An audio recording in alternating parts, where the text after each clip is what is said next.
All right, guys, so it's a little bit windy, so I hope you can hear me okay. But I wanted to show you what was going on with the shelf that I'm doing. So these are some wood slats that I found in our neighborhood that were for a bed. And I just took all of these pieces off using like pliers and tweezers. And I pulled them all off and then sanded it down.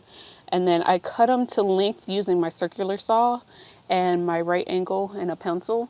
So I have all the pieces I need to make this shelf. So the original version that I did went all kinds of wrong and just wasn't going to hold anything up. And I decided that I'd just come back to it and redo it. Luckily, I was able to find this wood in my neighborhood and it was free. It was out on the curb. So I cleaned it up, sanded it down, and now I'm at the point where I have all my pieces cut out. So I want to show you guys that. Okay, so here I have all of my pieces cut out. These are my shelves here. And then I just measured everything to kind of fit that and then give me the height I want. I even marked out some of the things that I want to make sure line up. So now I am about to just glue all these pieces together.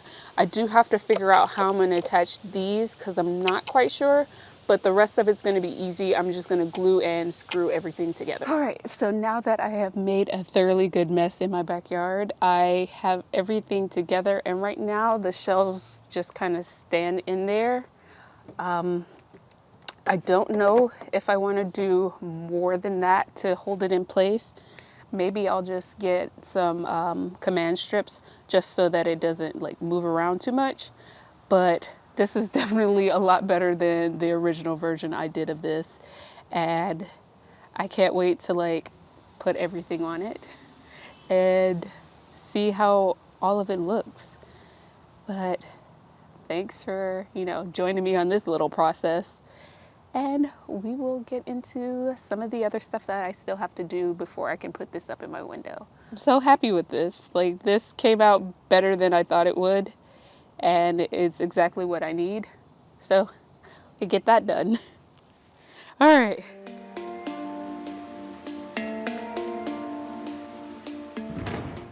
All right, guys, so you're going to have to kind of bear with me. I'm getting over a sinus infection and all of this talking is kind of making my throat kind of irritated.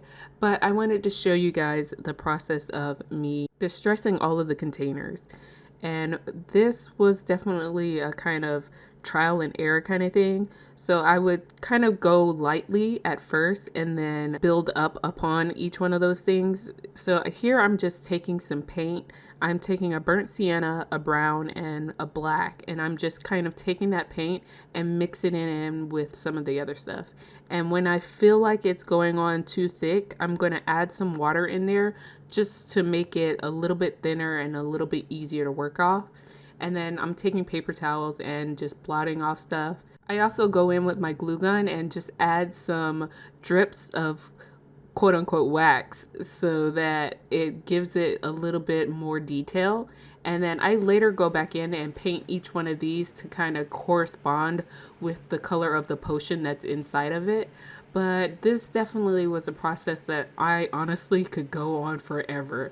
I could just sit up here and do this all day, all week, and just make things look really cool. And I understand why in like movies and stuff like this, they put so much detail into these things and it looks like it's supposed to be there.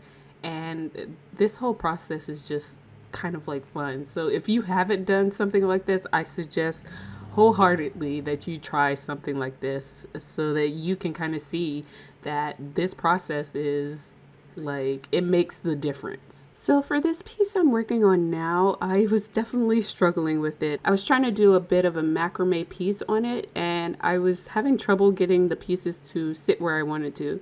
So I did go in there with some glue to kind of hold it in certain spots, but I really wish I would have started with that and not do it as an afterthought. But it ended up looking really good and it kind of reminds me of like a hot air balloon just because of the shape and the way that the rope is actually going around it. I think this is actually a really good way to kind of add detail and not even distress it because I didn't really add any distressing to it, but you can see that I am going here with a little bit of a flame and it just getting some of those flyaways from it. That way it doesn't stick out too much.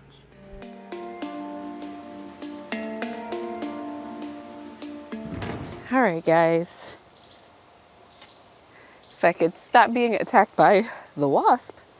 Okay, so I have gone ahead and cut this down to the size I need. I had I want to believe it was a 2x4 sheet of plywood that I had got from Lowe's.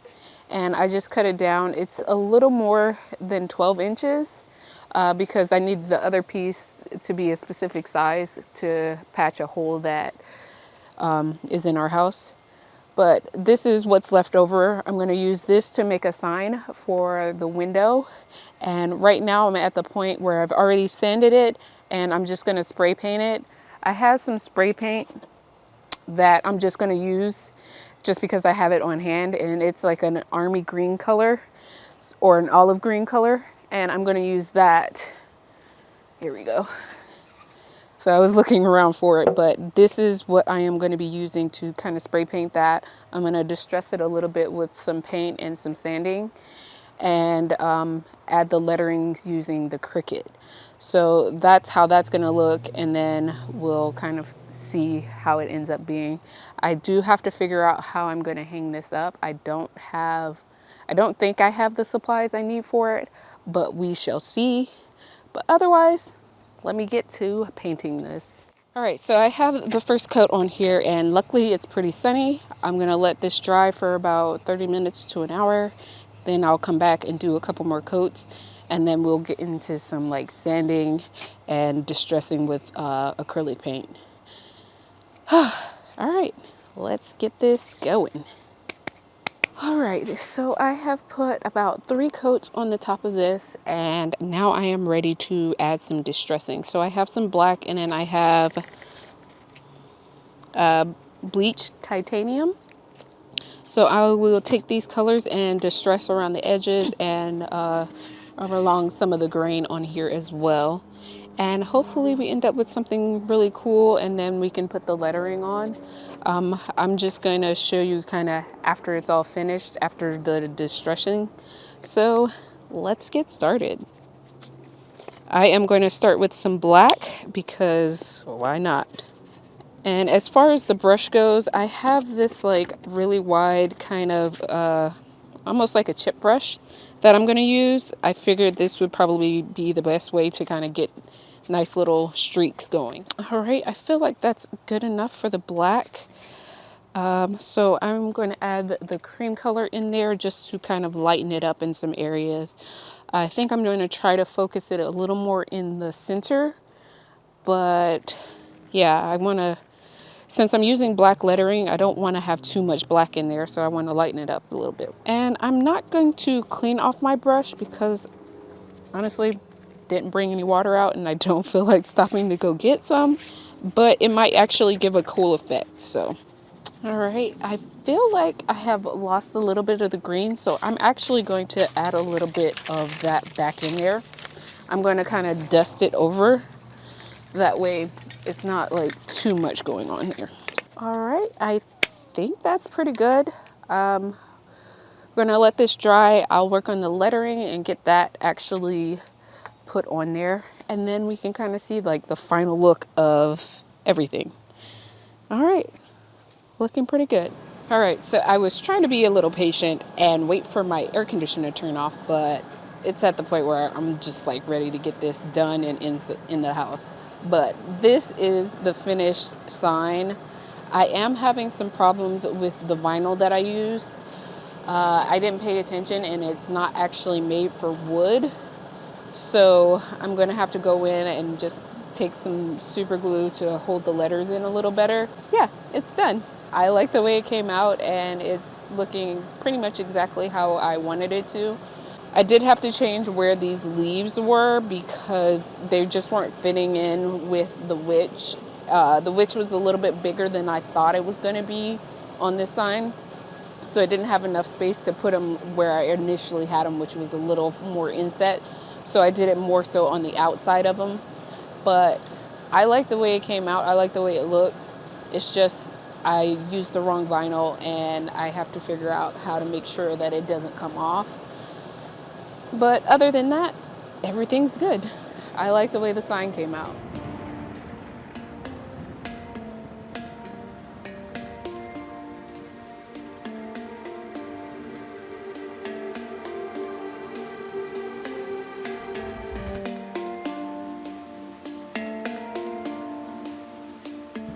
All right, guys, so it is time for me to put up my sign. I have the screws already up there and I have attached some rope to the back. So now it's just time to put it up there in the front and see what it looks like.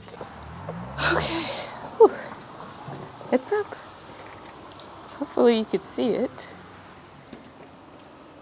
So hopefully you can see it. It looks kind of dark. All right, so I adjusted the lighting a little bit, so I'm going to be a little blown out, but hopefully you can see the sign, and I really like the way it came out. So let's move on to some of the other stuff. All right, so now it is time to finally put the shelf into place, and I am placing it to the left side of our window. I know eventually I'll get something bigger, but for now it's just this piece.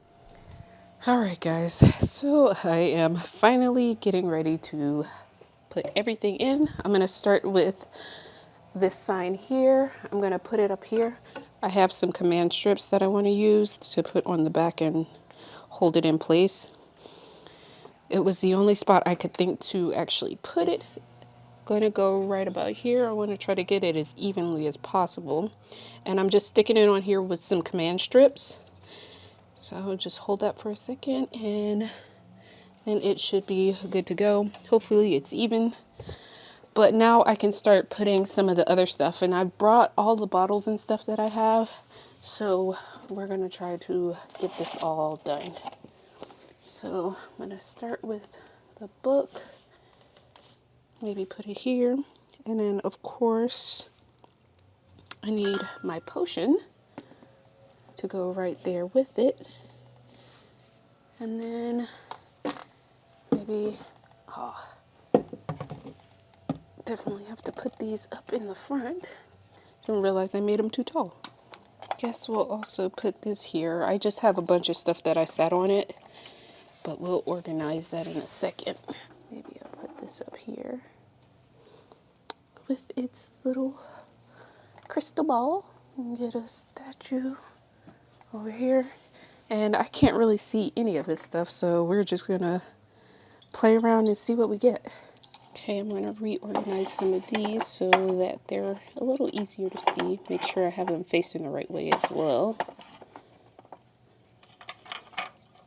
I'm also gonna be throwing in some of the fairy lights that I have as well. Okay, thinking I might move this to the center and get this to the other side. All right, I think I have everything the way I want it. We'll see once I actually get out in the front, but I want to also go and grab the candle that I need to put on this pillar. All right, let me go and see what it looks like so far. It's looking pretty good. I definitely want to get some lights in there so you can kind of see things a little more, but I think things are lined up pretty good. I'm liking the way everything's looking so far. All right, so I am seeing that I want to see the book a little more. So I'm going to be moving that a little bit further over to the right side. And then I'm going to move that potion that's there a little to the left. So we're going to swap those kind of in space. All right, I think that is all I have for now. There are some other supplies that I am still kind of working on, but this is the final result. I hope you guys like it.